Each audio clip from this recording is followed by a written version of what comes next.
Moscow. Well, we can speak now to Michael Bociurkiw, who is a global affairs analyst and a senior non-resident fellow at the Atlantic Council's Eurasia Centre, who joins us from Odessa. Welcome to you. Thanks very much for being with us. From what you're hearing, what's your assessment of what's happened today? Good to be with you. Well, it's a fast-moving story. And, to me, it seems that the Russians, if indeed what has been reported happened, is that they're playing fast and loose with protocols, because as the Ukrainian side said in a statement a few hours ago, they weren't informed that these POWs were going to be moved by air.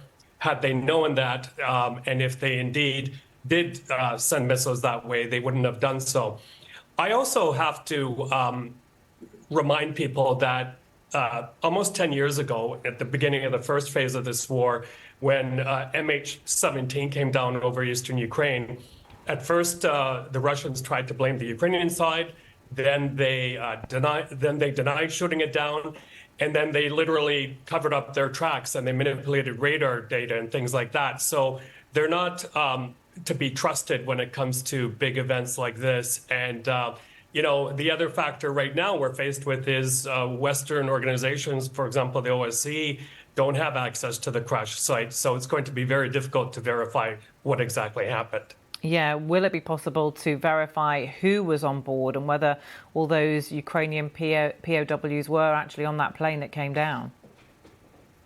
Yeah, well, the head of Russia today has issued a list of those who were allegedly on board the POWs, and analysts say that some of those names, actually, they were people who were traded before. So that's another piece of disinformation. The other thing that came out, Samantha, is Russian Foreign Minister Lavrov gave a statement at the UN just a few hours ago.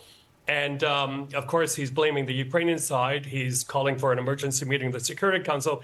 But it's very interesting, is it not, that every time Ukraine is accused of doing something in Russia during a time of war, it's called a terrorist act from the Russian side.